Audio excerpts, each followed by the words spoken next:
Las mujeres han cobrado un notable protagonismo en los últimos tiempos, por ejemplo, con la reacción del Ni Una Menos a la violencia sexista, con la militancia ante el proyecto de despenalización del aborto, con luchas y reclamos por sus derechos y por la igualdad en lo social y laboral. Sobre todos estos temas, hoy te proponemos compartir el diálogo entre la doctora Alessandra Minichelli y la historiadora, periodista y escritora Araceli Bellota, una mujer con un particular talento para reflexionar sobre la actualidad social y política. Bienvenidos y bienvenidas a este 40 Minutos.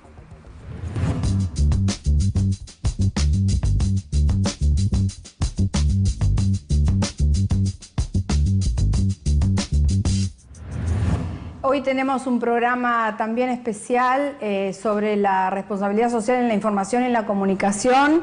Invitamos a una ya amiga de la casa, una historiadora, que nos va a contar un poco desde aquel último programa hasta hoy, qué pasó con la mujer. El último programa que tuvimos con Araceli Bellota, a quien le damos ya la bienvenida. Araceli, bienvenida.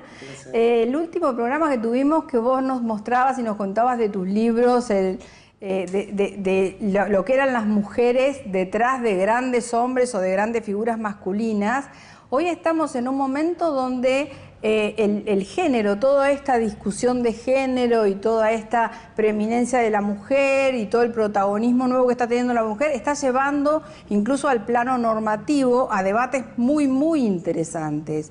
Incluso vos, desde lo personal y desde tu trabajo en el Instituto Patria, desde tu colaboración desde la política, mudaste desde el área de cultura al área de género para potenciar un poco eso. ¿Por qué no nos contás un poquito en qué estás, qué estás haciendo, bueno, y qué estás viendo de esto? Yo integro la Comisión de Género del Patria, como vos decís, y la verdad que a nosotras nos ha sorprendido, incluso a nosotras mismas, este enorme fenómeno, que en verdad cuando uno lo piensa no es para sorprenderse. Digo, han sido muchísimos años, décadas y décadas y décadas de lucha, que una generación de mujeres le pasó la posta a la otra y la fuimos tomando, y creo que hoy, bueno, tenemos un protagonismo enorme y que además estamos dispuestas a ocupar ese espacio, ¿no? Mira, el año pasado hicimos un seminario que se llamaba Peronismo y Feminismo. Y dijimos, bueno, tendremos unas 100 inscriptas o inscriptos o qué sé yo. Superaron los 800. Claro. Hay una demanda, una avidez. Impresionante. Pasa también en las épocas de crisis, ¿no? Tuvimos que ir a hacerlo. La gente se quiere volcar al conocimiento. Tuvimos que ir a hacerlo al ND Ateneo porque no entrábamos. Claro, claro. Y este año otra vez hicimos el 2, digamos. Y tuvimos que ir al Salón del Bagüen porque no entrábamos. Además con una continuidad, digo, son cuatro charlas y 4 clases, digamos, con 3 oradoras cada uno, y después el último fue un taller. Y realmente la concurrencia es enorme. Estamos viajando por todo el país porque nos lo piden en las provincias. Bueno, lo mismo en Capital, en Gran Buenos Aires. Sí, hay como un despertar muy particular, y aparte mujeres muy valiosas que incluso se están arriesgando a tener otra presencia en otros ámbitos, porque la verdad que estábamos viendo que cuando ocurrió lo de la intervención del PJ, quienes rodeaban al presidente de PJ eran todas mujeres también. Sí. Mujeres que estaban nucleadas más allá del peronismo en la defensa de lo que significan las instituciones. Sí, ahí estuvimos y además nos pareció que era lo que había que hacer, ¿no? Vos sabés que Evita, leyendo un discurso que ella dio en el año 49, cuando inauguró la primera Asamblea Nacional del Partido Peronista Femenino, porque en aquel tiempo eran dos partidos distintos, aunque confluían, por supuesto. Y ella en ese discurso dice que las mujeres peronistas tenían que convertirse en las custodias de la doctrina. Y yo cuando lo releí, hace mucho que lo había leído, me pareció interesante ese concepto, ¿no? Porque hoy estamos en un momento... Está pasando eso.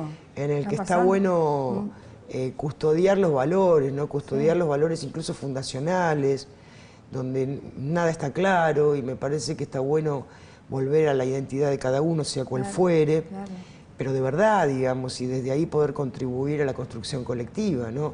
No esta confusión de valores justamente que se dicen ser una cosa pero actúan como otra. Esto produce mucha confusión, mucho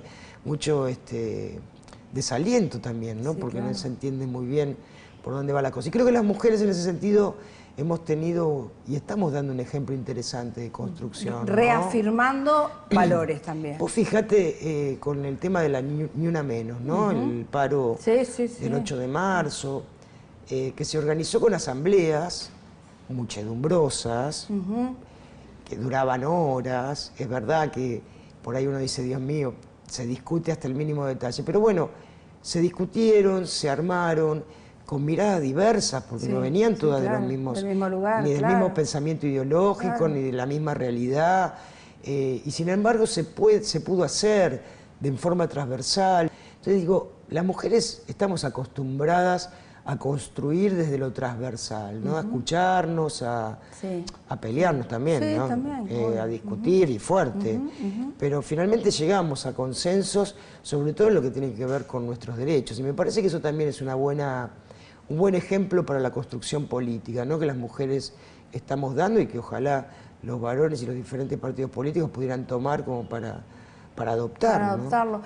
Y vos estás viendo, por ejemplo, en estos seminarios que están dando de feminismo y peronismo, ¿va gente realmente que está muy involucrada con el peronismo o hay curiosos externos que son más feministas que peronistas? Hay de todo. Y quieren ver cuál es el enfoque? Hay de todo y es increíble porque ayer mirábamos con las compañeras y comentábamos, ¿no? Vos viste, hay una piba de 15 años al lado de una mujer de 70, al lado de un compañero. Qué enriquecedor eso. Te digo, mujeres que vienen de movimientos, de organizaciones políticas, mujeres que vienen de experiencias barriales, mujeres que vienen del feminismo, mujeres que vienen de su casa. Sí, claro. Sí, que están ávidas por tratar de entender también lo que está pasando, porque supongo que se armarán debates. Por supuesto, y además son muy participativas, y además también, ¿sabés qué? Una cosa que está buena, la alegría del encuentro, eso nos pasa a las mujeres. Claro, ¿no? Claro Cuando nos encontramos en Sí, hay mil cosas de que charlar y además la excusa es estar juntas. La alegría, nos da alegría, claro, qué sé yo. Claro. Por ahí hasta en situaciones más dramáticas, como por ejemplo ir a decir Ni Una Menos, que es ir a decir paren de matarnos, igual esa alegría del encuentro existe, ¿no? Y eso está bueno también en la construcción, y me parece que en estos momentos tan confusos, tan tensos, tan duros, tan difíciles. Eso es bueno. Claro. ¿Cómo estás viviendo esto de, bueno, ahora vamos a hacer de vuelta este proyecto que mandó el presidente de la Nación de igualdad salarial, ¿no? Que es como recrear lo que la Constitución dice, que hay igual tarea, igual remuneración, pero la brecha salarial existe y va a seguir existiendo. Lo que pasa es que a mí me parece también que hay mucho oportunismo, ¿no? En muchas cosas. Por ejemplo, este anuncio de igual salario por igual trabajo entre para romper la brecha salarial, varones y mujeres, lo anunció el presidente en las vísperas del 8 de marzo. Claro. Donde era un mensaje para el Día de la Mujer. Donde se preveía que iba a ser una manifestación importante y además opositora. Recordemos que las primeras que hicimos un paro de este gobierno fuimos las mujeres. Sí, las mujeres, sí. En el anterior 8 de marzo. Y la verdad que este anuncio es un anuncio vacío. Porque no se concretó para nada. No, pero además no es una cuestión de expresarlo. Expresarlo lo vienen expresando desde el principio del siglo XX. Como consigna de las mujeres, ¿no? Entonces, parece que dijeran las cosas y automáticamente se hacen realidad, como por arte de magia, y no es así. Hay que trabajar. Explícame cómo lo vas a hacer. Bueno, nadie. A ver, por ejemplo, cuando se produjo la Revolución del 43, que Perón elige la Dirección de Trabajo y Previsión, que nadie entendía por qué elegía eso, que nadie le daba. Claro, que parecía muy tonto, el peor lugar era, pero bueno, para su plataforma política era el mejor lugar. Entre otras cosas, lo primero que hizo fue hacer un estudio estadístico. Figueroa se llamaba el hombre indicado que le hacía toda la estadística, nunca se había hecho eso antes en la Argentina, para planificar un gobierno. Y entonces en ese estudio surge la diferencia de salario entre varones y mujeres. Entonces crea una dirección de la mujer dentro de la Secretaría de Trabajo y Previsión que la eleva a categoría de secretaría. Y ahí va encontrando todas las diferencias que había. En el 45, cuando se produce el 17 de octubre, por ejemplo, en las textiles, la brecha salarial había disminuido entre varones y mujeres en un 30%. Bien. ¿Cómo lo hacían? Con aumentos diferenciados. Claro. Pero también los aumentos diferenciados eran para los varones. Por ejemplo, aumentaban más a las categorías más bajas que a las más altas, para tratar de ir a acercar la escala. Y con las mujeres lo mismo. En igual tarea, había aumentos de sueldo diferenciados. Por esta razón, el 17 de octubre participaron las mujeres también. Claro. Porque fueron a defender... Bueno, se sintieron convocadas porque tenían... Si vos recordás la famosa foto de las patas en la fuente, hay dos señoritas en el medio de la fuente que están con pollera y el agua les llega casi a la rodilla. Pero bueno, porque se habían tomado medidas. Sí, sí. Digo, bueno, esto es una manera. Ahora, si vos me decís, sí, no, está mal, vamos a achicar la brecha, bueno, decime cómo lo vas a hacer. Claro. ¿Cuál es el principio de la piola para por ahí que no se te ocurra bajarle el salario a los varones. Claro, porque también puede ser una forma de achicar la brecha. Viendo cómo viene el tema, podría pasar también. Claro, entonces digo, ¿cómo vas a achicar esa brecha? Sí. Araceli Bellota recorre permanentemente el país ofreciendo charlas en las que vincula la actualidad política, social y económica con momentos y procesos de nuestra historia. La acompañamos en uno de estos encuentros y extractamos su relato de un mensaje de Evita sobre la unidad del peronismo y las amenazas al movimiento.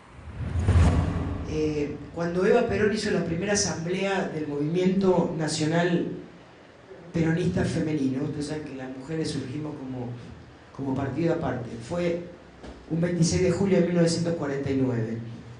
Y es un largo discurso muy interesante. Y en ese largo discurso Eva dice que las mujeres teníamos dos armas para contribuir al movimiento peronista. Uno era la custodia de la doctrina, y desde ahí, de alguna manera, a las mujeres del peronismo les quedó esa misión de custodiar la doctrina. Y la otra era la unidad. Pero cuando dice de la unidad, dice, hay que tener mucho ojo, porque nuestros enemigos, si se presentan con su verdadera cara, no van a triunfar. Entonces lo que van a tratar de hacer es de aproximarse lo más posible a nuestros anhelos y a nuestros objetivos de revolución, para desde adentro tratar de abortar la revolución peronista. Y bueno, nada, y esto a lo largo de la historia, ya muerta Eva, se repitió y se repitió y se repitió, con distintas caras, distintos nombres. Pero lo cierto es que no han podido con nosotros y tampoco van a poder ahora.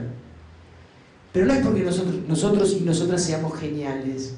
No van a poder, porque el peronismo toma la impronta de la historia nuestra, esta que les hablé de 1810, encarna eso. Y por esta razón no van a poder. Nos podrán matar como mataron a los caudillos, nos podrán poner las cabezas en las picas, encarcelar, pero siempre va a surgir un pueblo que va a defender estos principios. Y lo va a hacer no por ideología, lo va a hacer por supervivencia, porque si no nos morimos de hambre. O es un territorio para la mayor cantidad de gente posible, o es un pueblo muerto de hambre con una élite poderosa. Es esto. Y esto se va a repetir en toda la América Latina con distintos nombres y distintas formas. Y bueno, y hoy Lula está preso en Brasil y lo están matando a Maduro en Venezuela y le impiden ser presidente o senador a Lugo en Paraguay. Y va a ser así, pero porque obviamente estamos enfrentándonos con las fuerzas poderosas del mundo, que hoy ni siquiera tienen bandera, porque en los tiempos de Perón decíamos, bueno, es Gran Bretaña. En los tiempos de Menem decíamos, es Estados Unidos. Y hoy ni sabemos quiénes son capitales globales. Pero siempre, con el nombre que sea, siempre con cómplices locales, siempre. Si no, no sería posible. El neoliberalismo sin cómplices locales no es posible. Si querés acceder a los mejores contenidos, entrevistas, informes y novedades sobre responsabilidad social, conectate a www.responsabilidadsocial.tv. Ya salió Fonres RS, revista mensual dedicada a la responsabilidad social empresaria. En este número, entrevista a Francisco Oliveira y Eduardo de la Serna, una vida dedicada a ayudar al otro. Desde sus roles como pastores, se juegan por quienes más lo necesitan y hacen oír su voz. Con el editorial de la doctora Alessandra Minichelli, En esta oscura hora de la patria, una transcripción de la carta abierta del grupo de curas en Opción por los Pobres. Además, como siempre, la mejor información sobre contenidos socialmente responsables. Fonres RS. Conseguila en nuestra página web www.fonres.com y recibila de manera gratuita todos los meses en tu mail.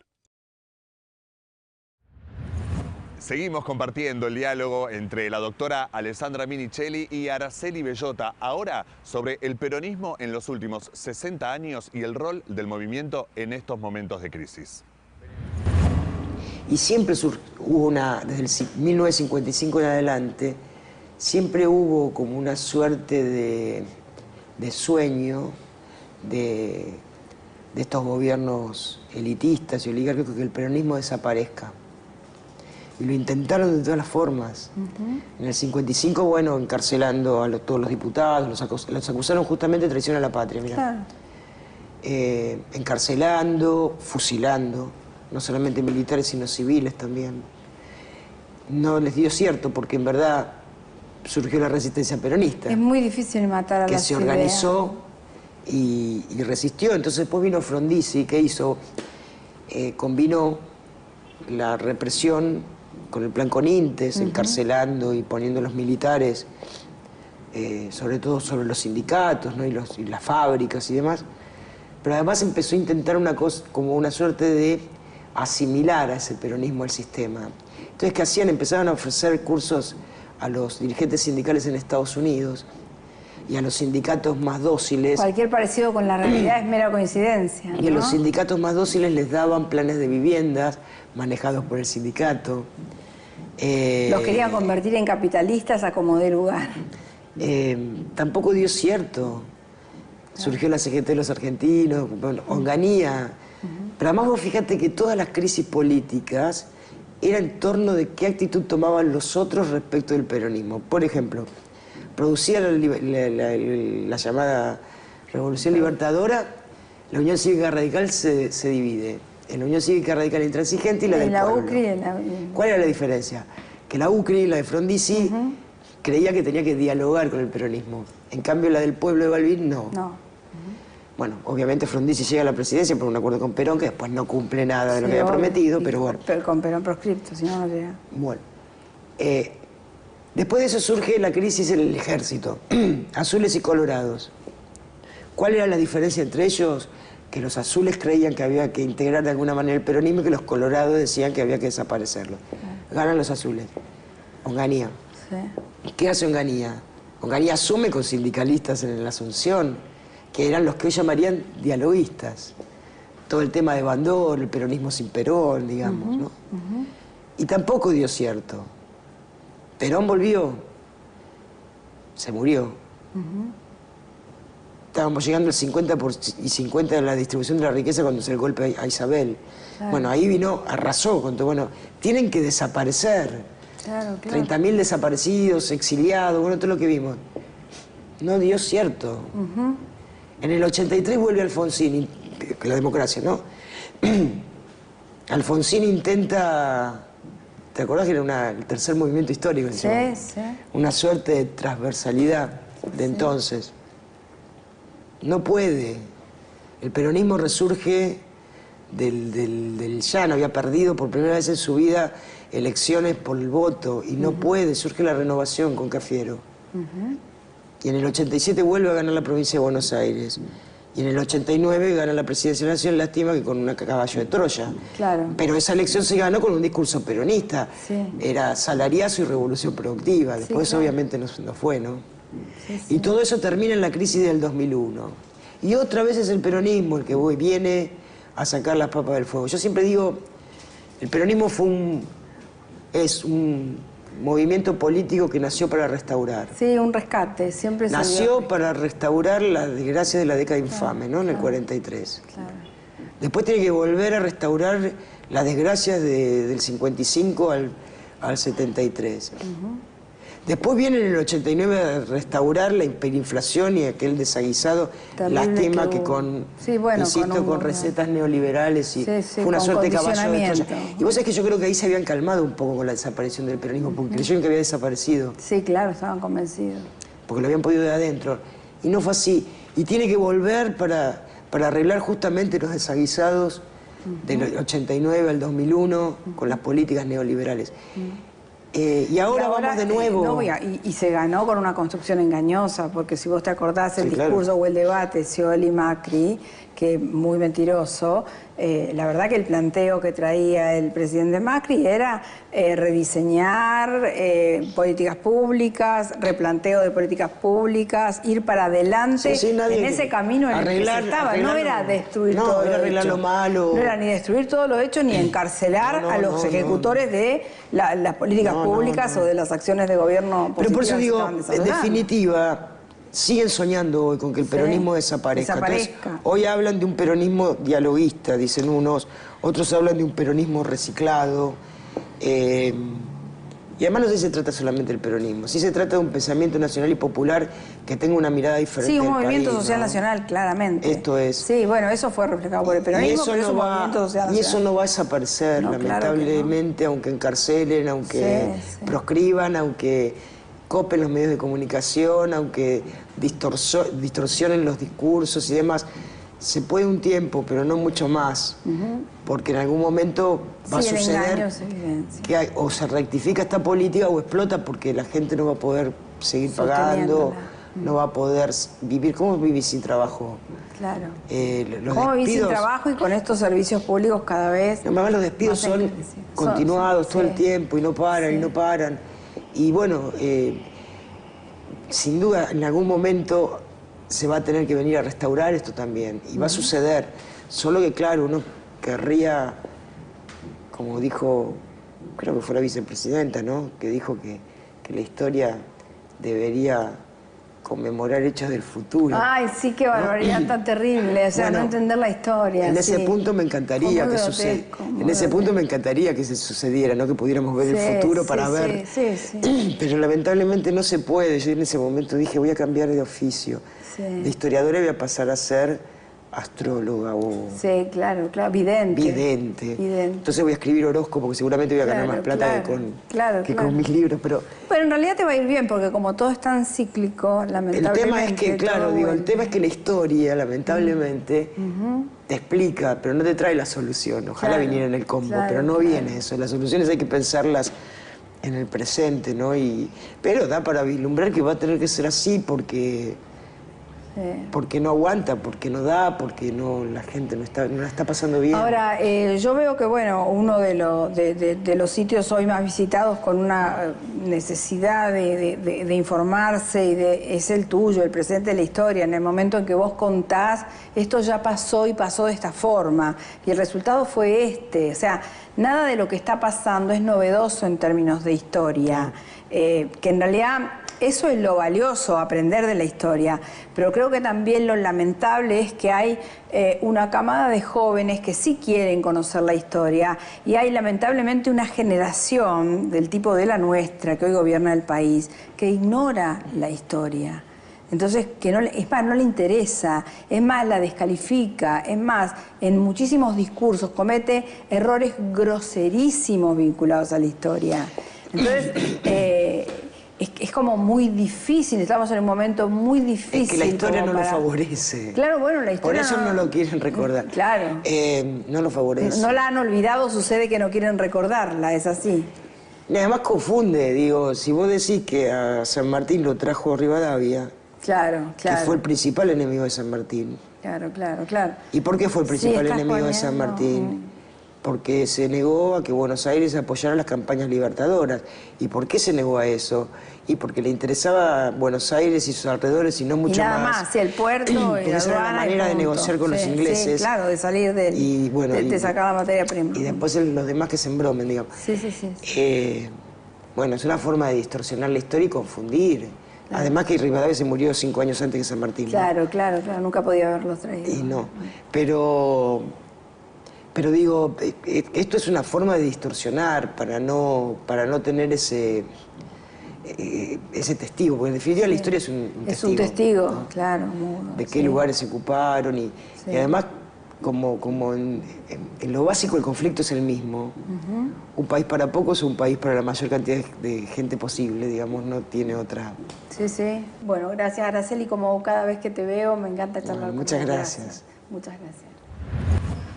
Solo nos queda invitarlos la próxima semana a un nuevo programa de nuestro ciclo, siempre con personalidades interesantes y espacios para el diálogo, el debate y la reflexión. Esto fue 40 Minutos. Gracias por habernos acompañado.